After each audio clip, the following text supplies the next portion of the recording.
Hey guys, welcome back to Contest Prep University. I'm Joe Klemczewski with Adam Atkinson. We got 2 more episodes in our competition as a master's series, and I want to shift over, Adam, to posing.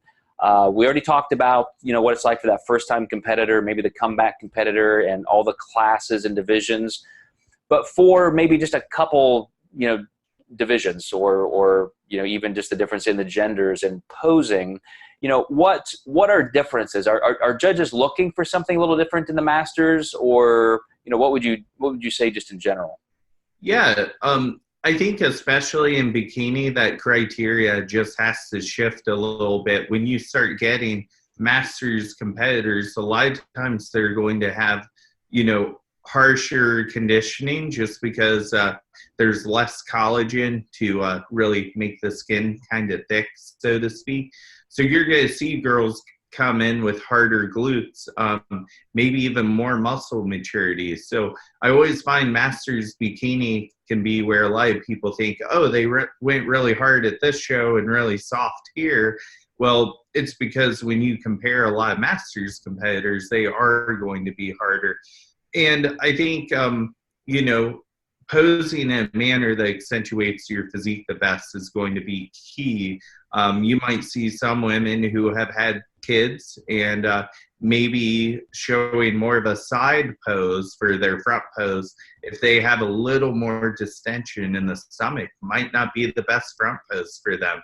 So they could go back to the standard drop hip pose where it just elongates the torso a little more and keeps their abdominal wall a little bit tighter. So there's a lot of different reasons in bikini I might have people pose differently versus, where figure you're kind of locked into doing quarter turns and standing front side, back side. And, we've talked a little bit throughout this series that sometimes it's not even about your age. Some people younger can deal with similar issues, but posing sometimes, if you're a little bit older and maybe you lack a little bit of flexibility, that may be something you need to work on. Maybe you get some manual stretching, or you get a stretching program, or you do something, because the last thing I would want, and I've seen this happen, is somebody, trying to hit a pose too aggressively, like a side tricep for men's bodybuilding, and, injure their shoulder or something like that. Or, they're overarching, hyperextending their low back, and they just are getting kind of locked up. So the one thing I would say in posing too, and again, trying not to make, ageism a factor, but I think there's naturally a unique opportunity for people in Masters categories to really just kind of show more confidence and kind of an elegance or a stateliness versus, a 20-year-old. I think if you want to just stereotype personalities a little bit, you've got the younger crowd that can come out with all the energy and all the bubbly personality, and maybe that works for you when you're 60, but I think you can bring a whole different personality to the stage and really have an advantage over some other people. Yeah, definitely. And, bringing that into stage presence can just really bring an attractiveness to your look and draw people's eyes. When you have 30 people in a class, that can be a big difference on getting you a first call out or not.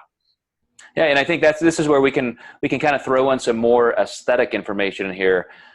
For example, I was at I think it was NPC Nationals this summer, and there's a particular model, or he may even be an actor. I think he's a model though. Who this guy has this perfectly white, like, hipster beard and a great head of hair. And yet he's an older guy. You can tell he's probably 70 years old, tan, thin, good shape. And so it's startling to see him in a TV commercial. Well, there was a guy who looked just like that on stage.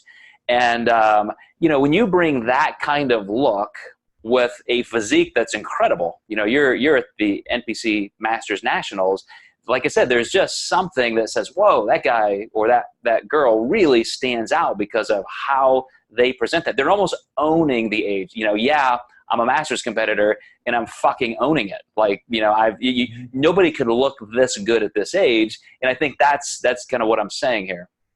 Absolutely. And, we've got to think this is a professional league. And this is what we want representing the league. And I think that's really important to know that, you know, everything falls into that. Absolutely. All right, guys, so we're going to wrap this up. Next episode, we're going to talk about some of the things that can happen hormonally, maybe some other medical conditions to consider. But stay tuned for that final episode, and we will catch you then.